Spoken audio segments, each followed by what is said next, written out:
manques quoi? Tu fais quelque chose là?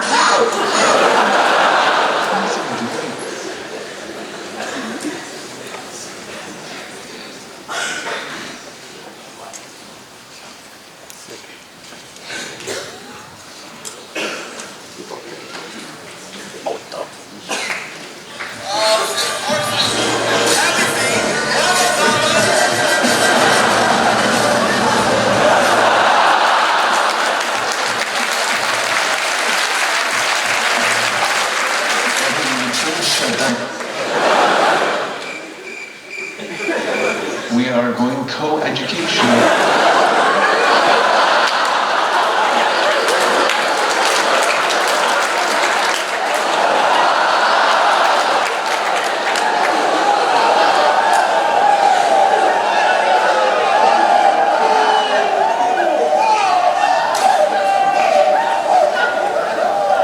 This is prime time rapping. Let's see what goes down. We're done here. It's a wrap. Champion.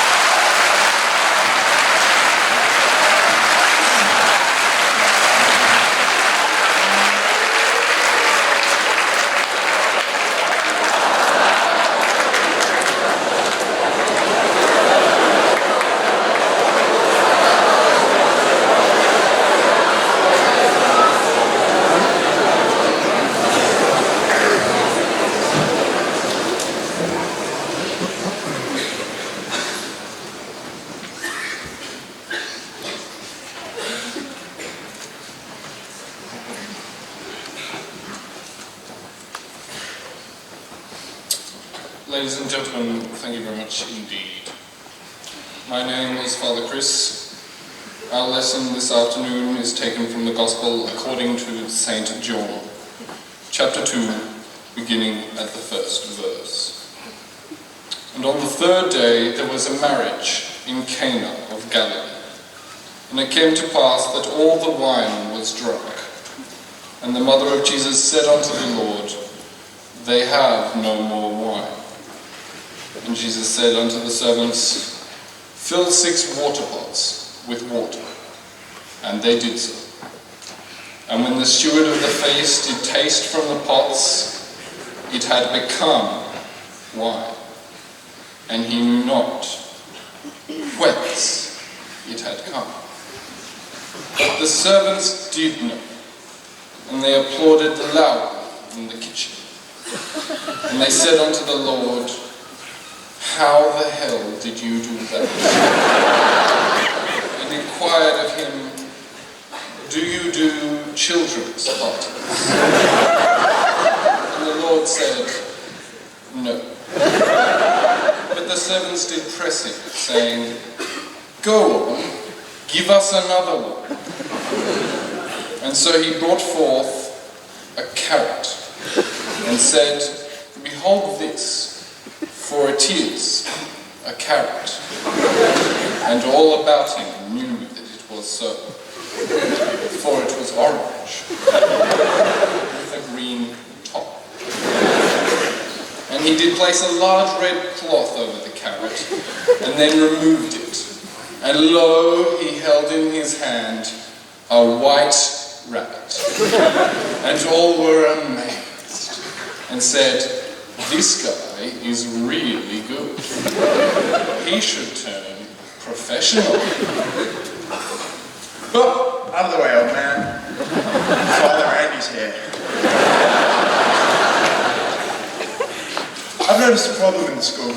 If, like myself, you enjoy the occasional CGS burger from the school canteen, you'll notice a bunch of hungry boys standing by the exit, begging for money. It's always so awkward. I don't know about you, but I always try to avoid eye contact with them. It's a little trick I learned while I lived over in the Solomon Islands with my wife, Felicity.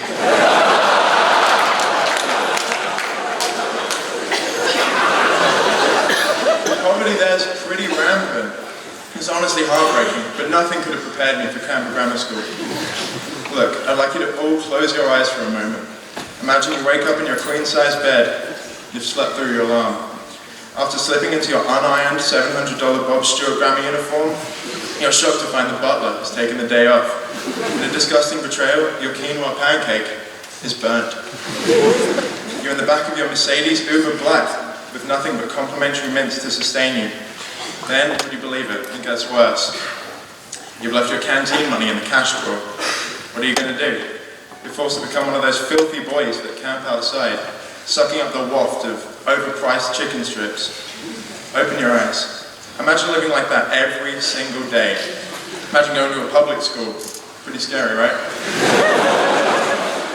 I don't know if you guys have heard about the story of Jonah and the whale, but I had an experience that was pretty similar to this. I was swimming with my wife Felicity in Croatia when I banged my head on the roof of a cave.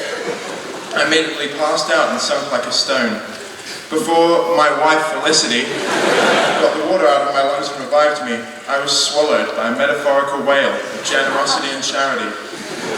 I had a dream in which I could feed the starving children of Canberra's inner south. That's why I'm starting my own charity, Ramacat, to help the needy, to help the displaced. I've decided to convert the chapel into a second canteen with free food for anyone that wanders by.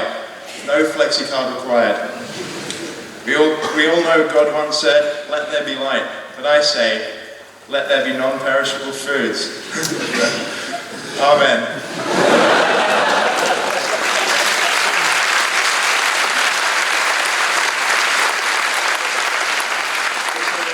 Short announcement. Seeing as I've run out of random old boys and supermodels to do my job, in every chapel for the rest of the year, we're just going to sing through my entire hymn book. Now please stand for the hymn.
Wabbit!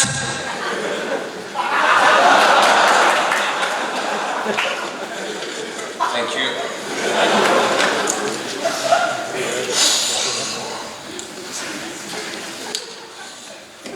Ladies and gentlemen, boys and girls, gender-neutral, transsexual polymorphs, disabled, lesbian, aboriginal, colourblind, red-haired aliens, pansexual, multi-dimensional, transcendental, refugee, communist, Muslim, Buddhist, sandal-wearing, muesli-chewing members of the audience, welcome to today's assembly.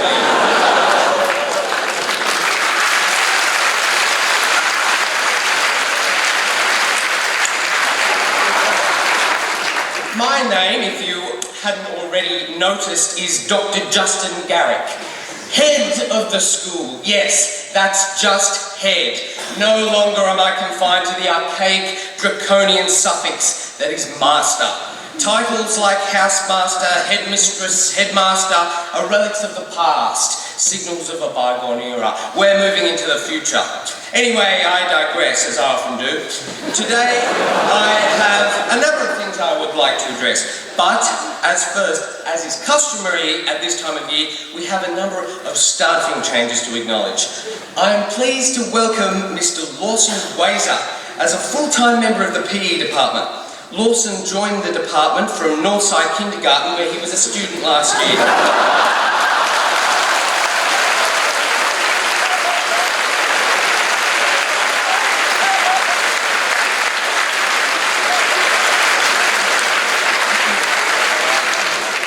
Welcome, Lawson. We hope you master toilet training soon.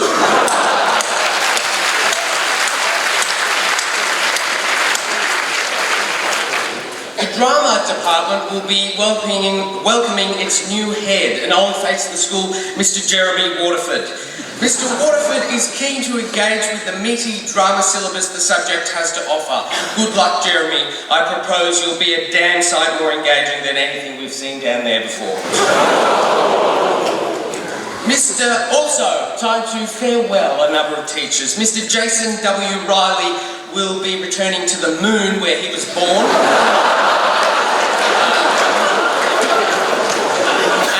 Mrs. Holbrook will enjoy an extended sojourn in the Seychelles.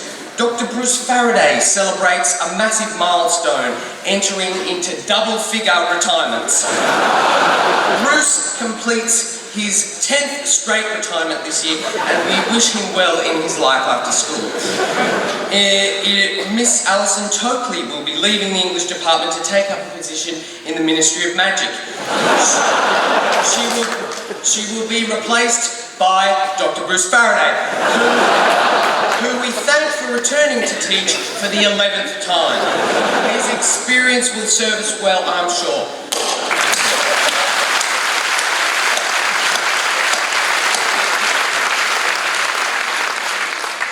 Moving on, I have been noticing recently that you boys have been growing distant from your auspicious head, and on the advice of Sandy and Stuart, I realised that you boys simply just don't relate to me. And I understand. I live a better, more educated, more sophisticated, refined and important life than you ever will.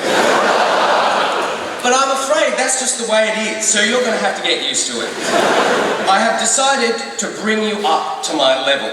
I'll let you peek into my world, see what makes me me. So, Dr. G, what do you do in the mornings? Well, my dear children, I wake up each morning to the sound of our house-trained lyrebird that each morning sings a different movement from Foray's Requiem. I slither out of my honey-ironed linen sheets and shed my alpaca wool pyjamas before hopping into my waterfall shower. I dress. I am fed my even-carbed, high-fibre, low-fat, medium-calcium, dense iron, fresh-baked cornflakes with whale's milk for breakfast. And then I alight into my eco-friendly automobile and come here to school to better your drab and pointless lives. In the evenings, I'll often retreat to my study and settle down in my velvet wingback chair. I'll clasp a glass of deep red wine and stare into my giant mirror. You can do it, Justin, I'm saying to myself. Together for the future. I'm often surprised by just how handsome and dapper the man is that's staring back at me, until I realise, of course, it's just my own reflection. And then everything makes sense. So anyway, I hope that gave you just a minor insight into my everyday life and help you relate with me just a little bit. Now, to end, if you haven't already heard, this school is making a big change, something that will affect every one of your lives, something monumental. It has caused division, and yes, it will cause more. The school has decided to bring back apple pies to the canteen. Yes, I know it's controversial, but the board and I think it is the right decision for the school moving forward. Pastry and apple together for the future. Thank you and good night.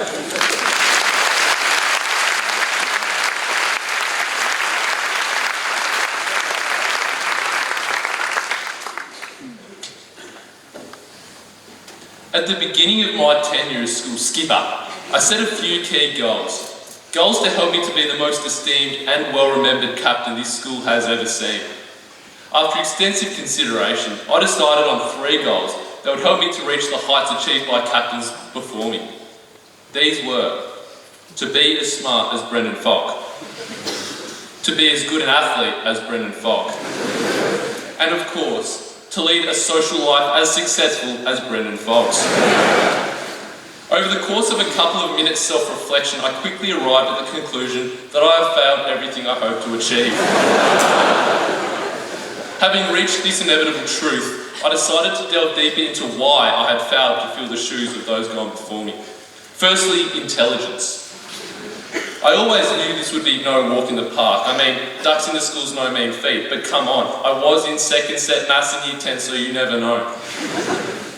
I thought I'd set myself up well, hopping on that IB grind to get myself a tasty conversion rate, taking advantage of the no scaling theory, choosing subjects like math studies and geography. Despite this tactical approach, it became clear early on that my commitment to commenting on, liking and or reacting to every single post, friendship, comment, tag, event attendance and picture on Facebook would outweigh any theoretical commitment I had to my studies. But hey, at least my DP broke the triple ton, so I got that going for me, which is nice. It can be hard to compare athletic ability sometimes, especially when 2 people play or compete in contrasting fields. I thought I'd had this goal covered. I mean, everyone knows that my persistent lean on this very lectern is the result of back injuries brought about by taking the weight of the first 11 cricket team on my shoulders a countless number of times. Unfortunately for me, athletic ability has nothing to do with how many runs you can score on a cricket pitch.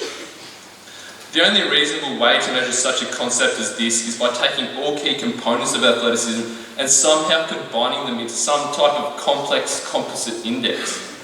After consulting the most dependable and steadfast source I know in Yahoo Answers, I found what I've been looking for.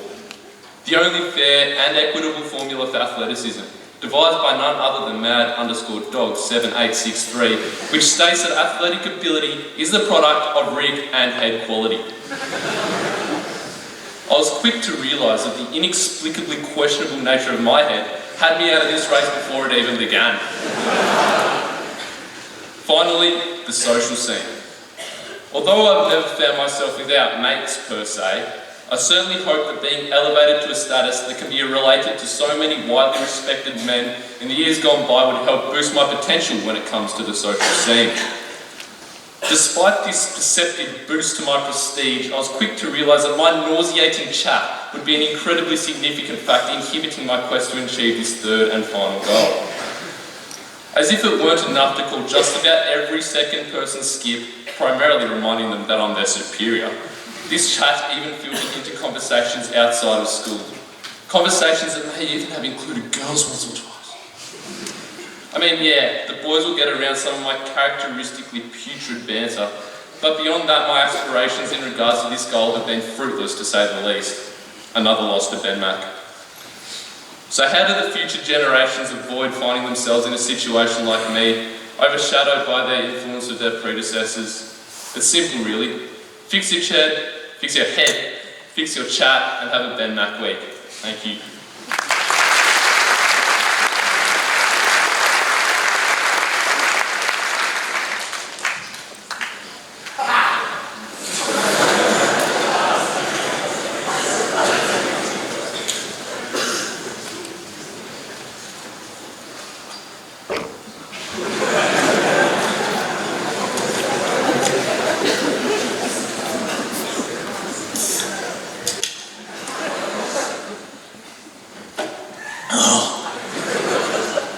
Hi, just me, AMG, Andrew, Max, Gray. I just wanted to have a quick chat with you about how your HSC marks are actually calculated, but first, let me paint you a picture. 'Twas yestereve, and I was sipping on this holistic, cola-flavoured nectar when my cellular telephone device buzzed idly. The voice of one Neil Dunkley crackled through my speaker. Andrew, we need you. A chill was sent down my spine, despite my computer room being air-conditioned to a quite balmy 4 degrees.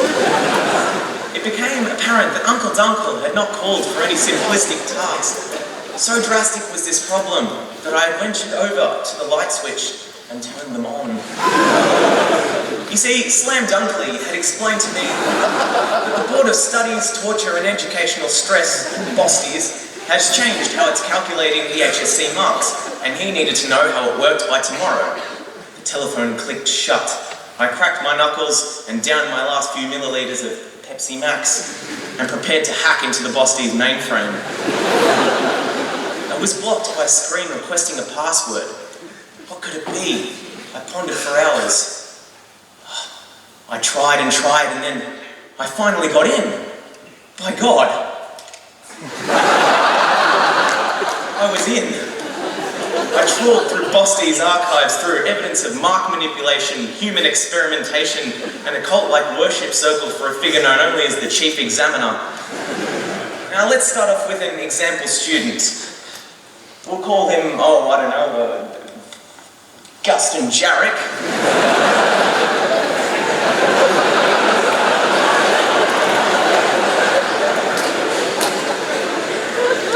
Now, when you sit any exam, the marks that you receive are known as raw marks.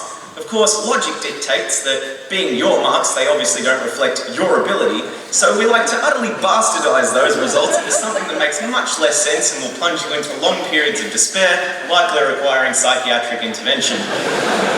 This is, of course, referred to as scaling. Let's say our hypothetical Guston Garrick has earned raw marks of, 14 billion in English, 3 in maths, and voided all of his other subjects due to not actually attending them.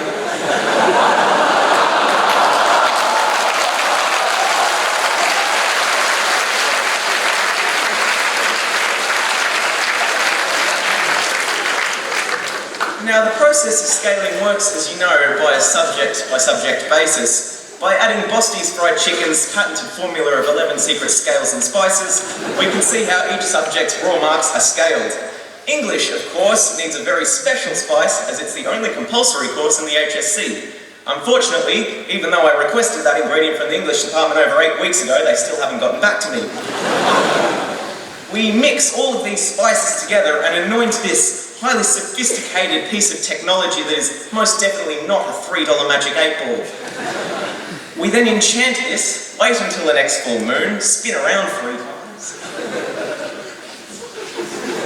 apply 2.5 pelvic thrusts directly to the ball,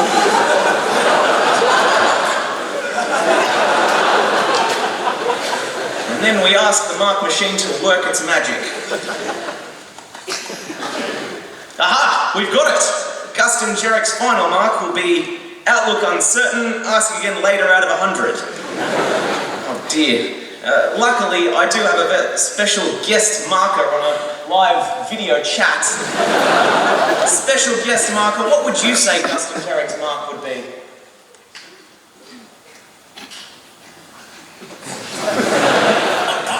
The number of the day is 5. There you have it. I guess you could say Guston Garrick's mark was the Pepsi Min Toodles.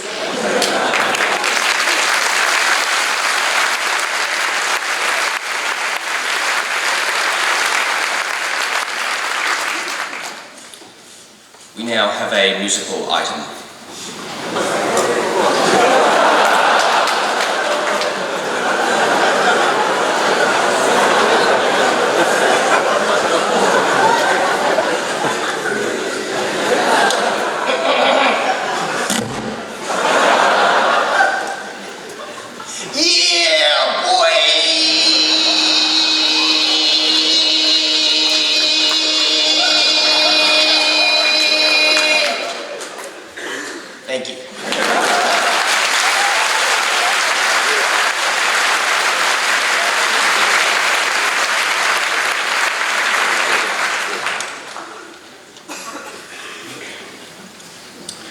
my pleasure today to award a number of colours for boys who have demonstrated immense skill and contribution to particular aspects of the school. With colours already being given to orienteering, drama, music, academics, design and tech, Year 7 PE, and handball in the quad, we were looking for new areas to award them in, with the goal of everyone in the school having colours. So, we have decided to create a new category of colours. Colours for upholding the values of the school. So without further ado, colours for subject choices and honesty go to Jules Farzet. Colours for sharing, Jake Peden and Nick Westerberg.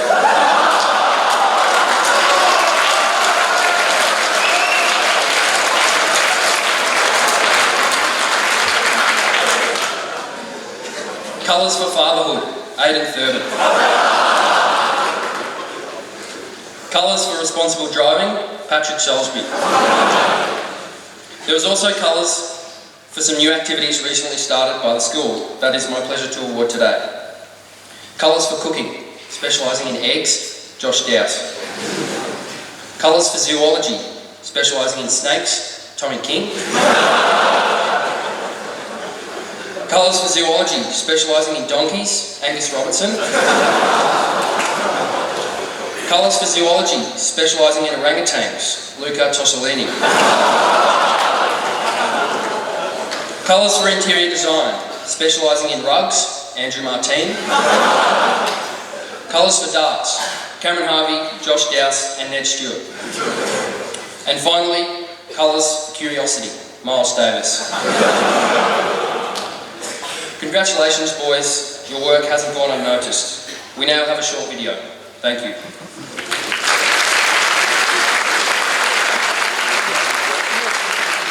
Since 1929, Canberra Grammar School has been a prestigious and highly reputable centre of education that focuses on preparing students for successful and rewarding lives. Over the 87 years since the school was established, CGS has educated many of the finest citizens that Australia and the world has ever seen. The school has an immeasurable list of successful old boys such as BMX stuntman extraordinaire Daniel Clayton, successful business tycoon Alex Lowe, Jake Spink, and of course, Terry Snow, whose fame surpassed all those who had ever been to Canberra Grammar. A boy whose face could be seen by everyone on buses or posters. The face of Canberra Grammar School, Daniel Mustaine. An exclusive interview with the man himself. Welcome to Where Are They Now?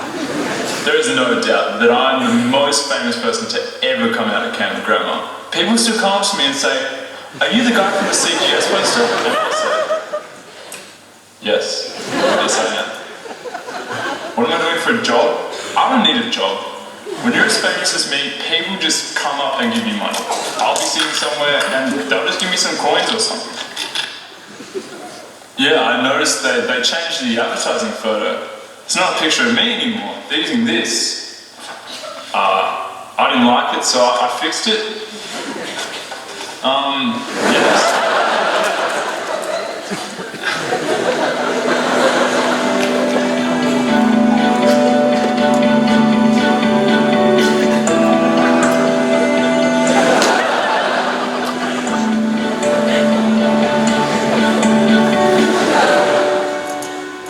Next time on Where Are They Now? CGS culture and tradition.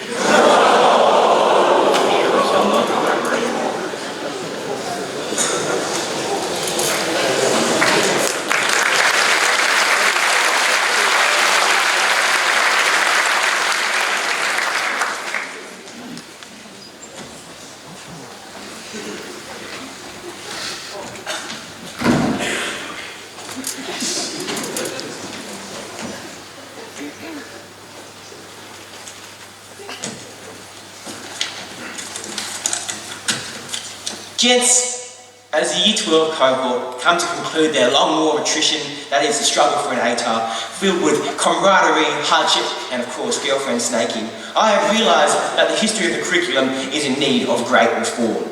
This speech is so important to me that it wasn't even worth bribing the first debating team to do it in the promise for another first blazer. Of course, my colleague couldn't do it, as he was too busy raging in the staff room about someone who died 2,000 years ago. The Romans are all dead, Alex. Let it go. The following changes came to me whilst I was engaging my weekly train station inspiration session, and without further attention to my point, here they are. There will be a stunning term study on the ruthless iron fist regime known as Edison House, exploring how it came to power as well as focusing on important figures. Such include the Supreme Leader and Overlord John Klein, Second in Command Janet Angela Merkel Odell-Tees, and of course Propaganda Master Dominic Damnation Neal. Every year group will be spending 2 terms learning about the life and the legacy of the profound Father Chris. This module will include case studies that demonstrate the great deeds he's committed, such as his annual solo sing-alongs, as well as his appointment of Daniel Tallenine, of all people, as the literal voice of God. What a module, fellas. I'd buy that for $19,000. There will be, in my opinion, a cracker of a critical study in this year's house music, understanding important historical questions that it raised. Such include queries like, did Dr. Garrick ever find out what a mountain at my gates is? Will Mr. Light ever sing again? And of course, will it ever be possible for Guernsey House to produce good house music? Now, gents, there is still a petition for a complete ban of studying the mockery that is ancient history, and I must say, it's time for this change. Mongol cow milking, colouring in temples, and anything to do with Greek democracy are not my idea of fair dinkum syllabus points. We will, of course, resume teaching communist ideology to ensure that, unlike the Year 12s, you seize the means to produce competent essays. Now, to ensure the flow of charismatic staff in the history department, Nicholas McMahon will be joining us. This is obviously due to his pragmatism, engaging tone, source of credible knowledge, and of course, his ability to misidentify Aaron Kim's ethnic background 3 times in the same lesson. In addition, of course, we cannot forget the most important change that we are making, gents. I propose that we finally tear down the barriers of the barbaric and patriarchal society that has compelled us to call a universal study history. In preparation for a co-educational future, we will not call it history, folks. Not history, but her story. That's right, folks. Round-the-clock co-educational studies. Events such as the Dr. Stevens' rise to administrative prominence, the 2015 power struggle that was Dragulia v Dunkley, or even the suffrage of CGS students under their BSSS multi-choice English exams. This will be my legacy for you, gents. A reform to contemporise history into a source of equity.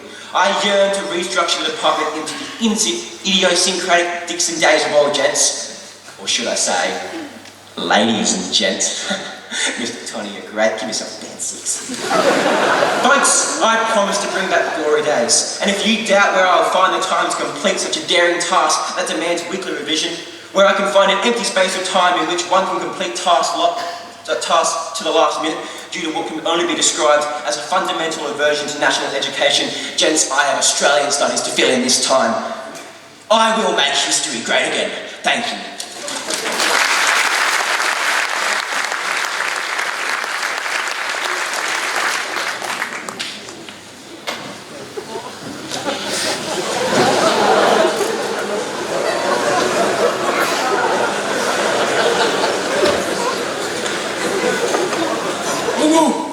See of the lectern. Where's the tech support? Board, bring me a chair.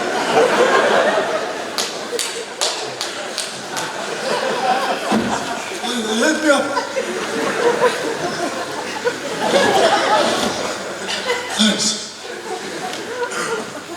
Hello, Mr. Garrick and fellow elite students.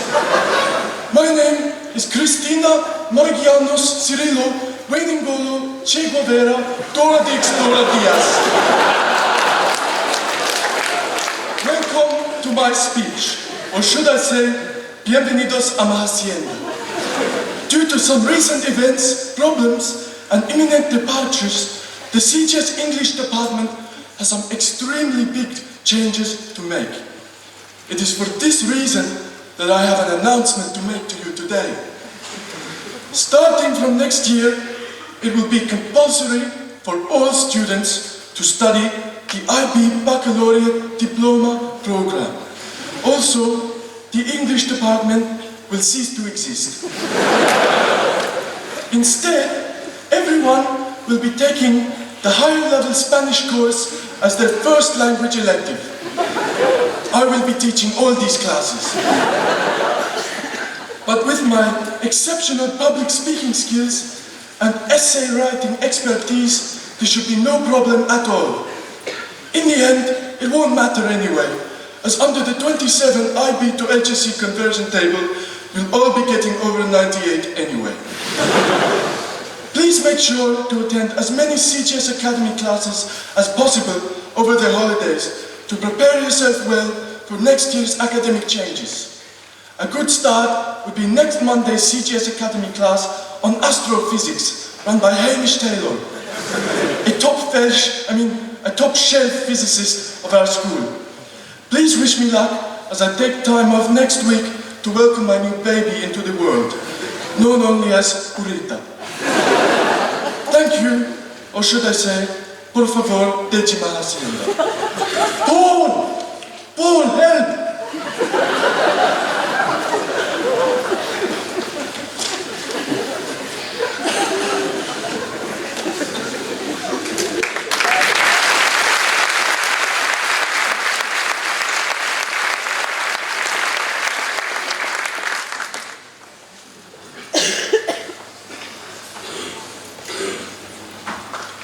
Please stand for the final prayer, I guess.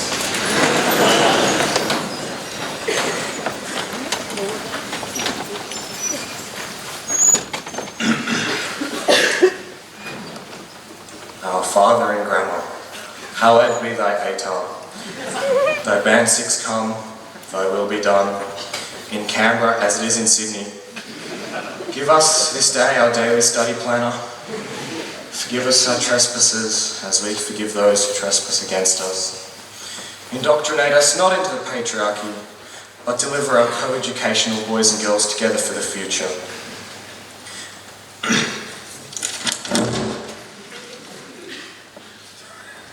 Neil Dunkley, son of Garrick, have mercy on me, for I do the HSC.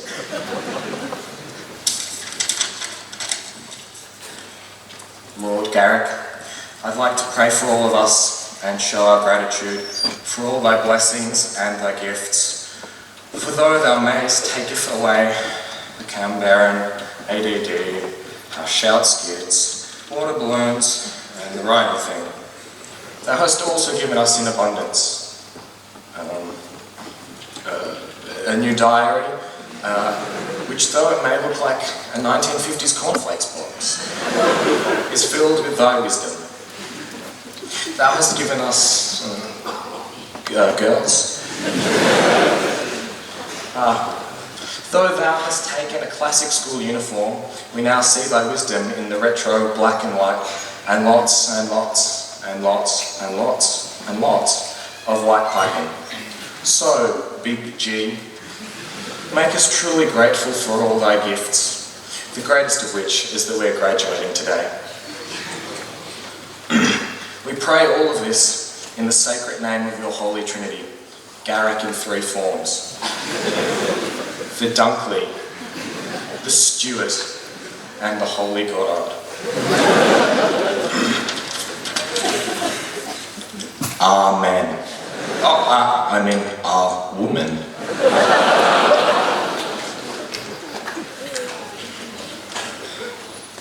Dr. Garrick, stop right there. We have one more very special item.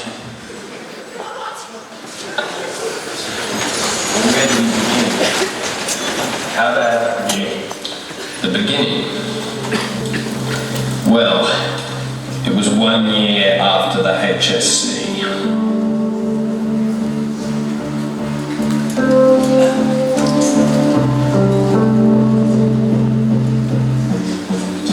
So, what happened? Well, I was asleep on my couch and suddenly my phone went off. Police have released a description of what you went from there. Police are urging you to take extreme caution with the suspect to be due out of training. Sandy? Goddard. What happened? I got a similar text. Sandy? It said I needed to come back to school urgently. I was kind of surprised. I was going all right a year after school had finished. So Sandy did bring me up like that. It was a bit strange. It was a bit of a surprise, very unexpected. Yes. I was thinking, what does Sandy want to do with me? So then when we went to school and Mr. Goddard told us his wacky theory about Dr. Garrick and Mr. Blain, I was even more surprised. Those gentlemen, come in, Mr. Goddard. How are you? Welcome back. Mr. Goddard had some really weird fact. He had a strange little inkling. He'd never, in all his years in the school, seen Dr. Garrick and Mr. Blain in the same room together. And that came as a shock for us. We'd been taught by Mr. Blain for years, and it occurred to us we'd never seen them in the same room too. Mr. Blain had never once in all my years at Canberra been to an assembly. Not once. Every time Dr. Garrick was doing a speech at any event, Mr. Blain was nowhere to be seen. They're never at staff meetings, they're never at assembly. Sandy Goddard was freaked out. He thought something fishy was going on. So what did you do? What did we do? Well, what could we do other than investigate and find out what was happening? We needed to get to the bottom of this. How did you find it? Well, we had a tip-off to start off with. First of all, we received a message that Mr. Blain Would be at a party. a certain location out in the country at a certain time. We picked up, but boy, did we know it was going to get wild. Oh, God. We received an executive tip-off. Mr. Blain should be at the location. Let's go find him now. Let's go, let's go.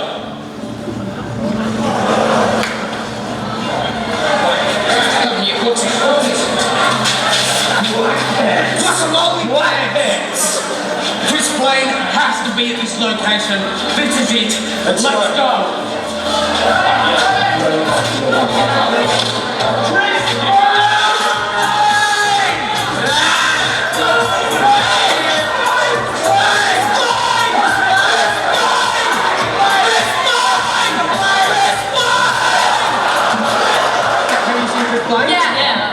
I've heard he's in the toilet and he's been there quite a while. He might be doing a poo. What is Chris Blain? Have you seen Chris Blain?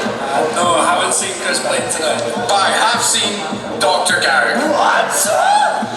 Well, I mean, there was no sign of Mr. Blain. I swear, out on the dance floor, we saw Kerry Rock cutting up some fine shapes. I don't know what was coming. I saw it as well. It was wild. It was wild. Were there any other teachers involved in this conspiracy? Oh, heck, of course, heaps. We interviewed anyone we could find about the Mr. Blain, Dr. Garrick Fiasco. No comment. No comment. There's some strange thing going on between those two. We started to think, putting the pieces together, that Dr. Garrick and Mr. Blain must have a very interesting relationship. Well, things just weren't adding up. Our leads, our investigation, everything wasn't coming together right. It just was not making sense. But there was one final lead. Hey, who does? Me. Martin Smith. I know what you're doing. I know what you're looking for. Think about it. Dr. Garrick, Mr. Blain. You're going about it the wrong way.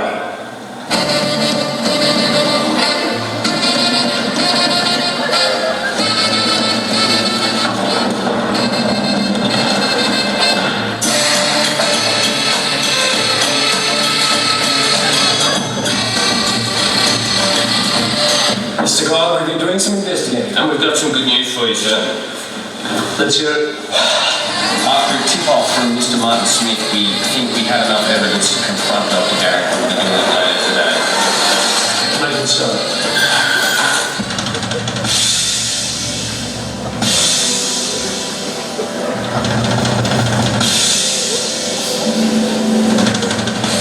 Come on! Let's go! In! Go, get in! Stop! No, sorry, we've got to do this, sorry! Where's Dr. Garrick? Not there. No, go.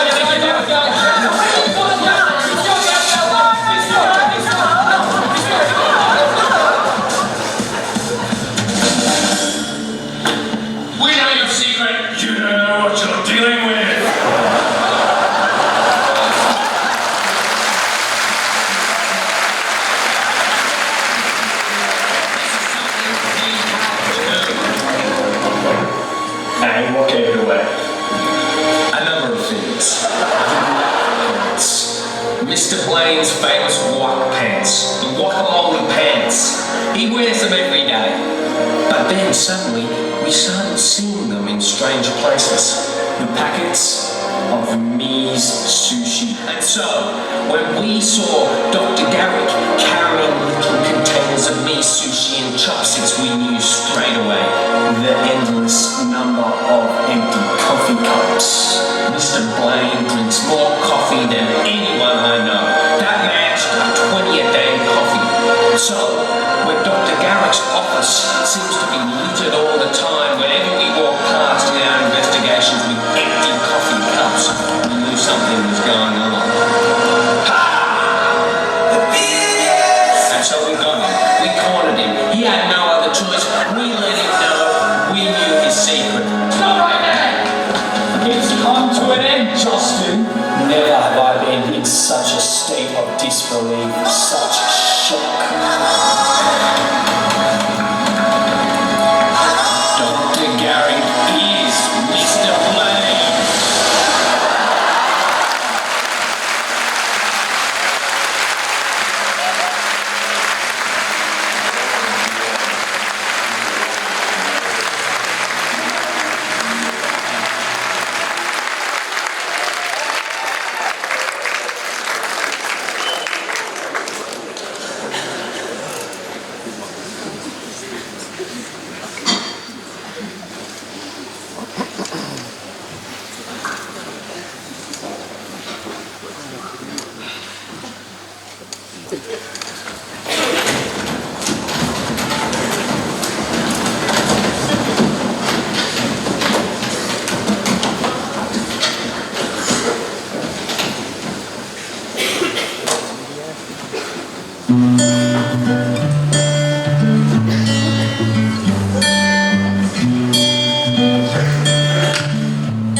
been a long day without you, my friend.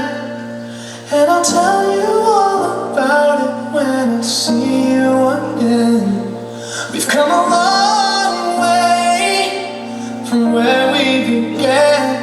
Oh, I'll tell you all about it when I see you again. When I see you again.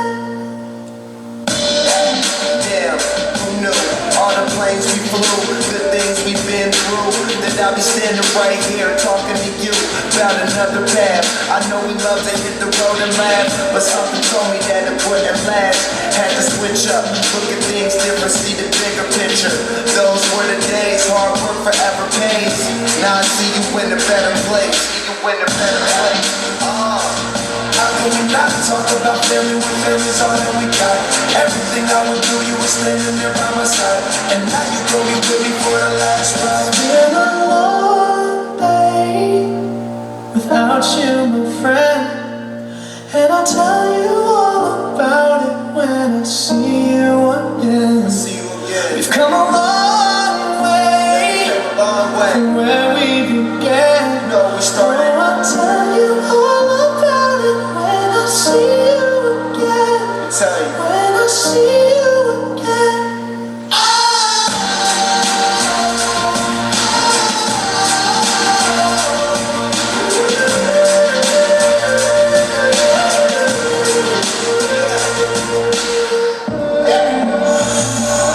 First you both go out your way and the vibe is feeling strong. And what's small turn to a friendship turn to a bond. And that bond will never be broken, the love will never get lost. And when brotherhood comes first, then the line will never be crossed. Established it on our own when that line had to be drawn. And that line is what we reach, so remember me when I'm gone. How can we not talk about family when family's all that we got? Everything I went through, you were standing there by my side. And now you gon' be with me for the last ride. Let the light guide your way. Yeah. Hold every memory as you go, and every road you take will always lead you home. Oh, it's been a long day without you, my friend. And I'll tell you all about it when I see you again. We've come a long way from where we